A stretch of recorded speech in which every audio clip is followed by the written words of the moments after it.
Our next guest wonders if the global economic woes have anything to do with North Korea's antics. Republican Congressman Phil Roe joining us. Look, it's almost rhetorical, Representative. We know that it worries the world when you start to hear whether it was substantiated or not about troop buildups on borders. But how important is the timing of what's been going on with Korea and what we're seeing with our markets? You know, Liz, I don't know. I served in Korea near the DMZ at Camp Casey and Camp Bradley years ago, and I've been through these times when the saber rattling occurred in the north, and it was just after the Pueblo incident years ago when I was there. And this is not anything new for this regime, and it's scary because this is a regime with nuclear weapons, and that changes the whole equation. And I think the market. I was listening. Y'all did a great analysis. I like the medical metaphor for banks. But the problem that you have there is you have an irrational leader.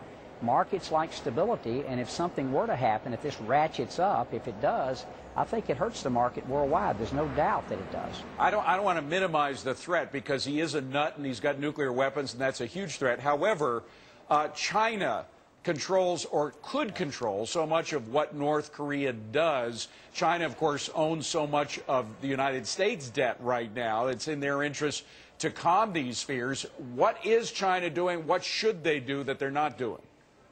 You know, that's a great point, and we've said for years that China really has North Korea on a leash, and they should rein these people in.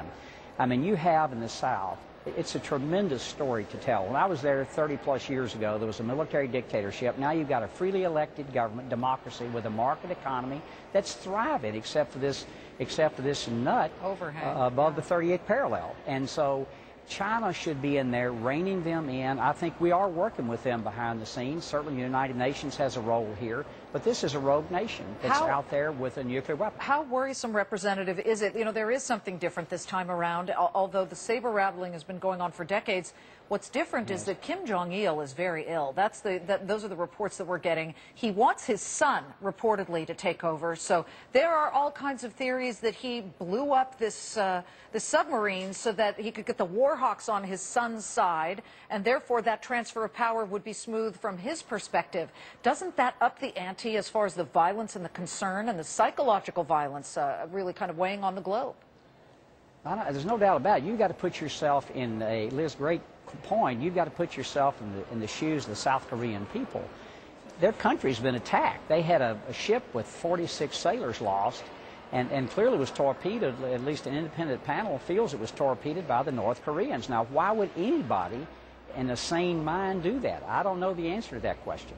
Congressman, how would they deliver their nuclear weapons? I mean, if they really push comes to shove and they go the distance because they are nuts there with their nukes, how would they deliver it? With a missile, and how would we respond?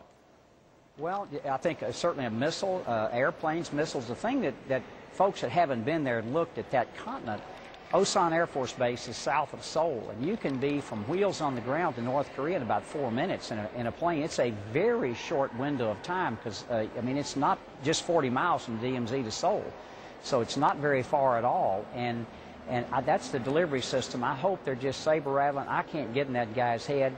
Makes no sense. I said it also tells you that you do not want another rogue nation. That would be Iran with a nuclear weapon. Right. But should we respond with nukes if they use nukes? Oh, I can't answer that question. I think you keep everything in your hip pocket. You pray and hope that never happens. Representative, thank you for joining us, and thank you for your service in Korea. We do appreciate that. Thanks, Liz. Thanks, Dave. Thank you very much. Now let's go to Robert Gray in the newsroom for today's top headlines.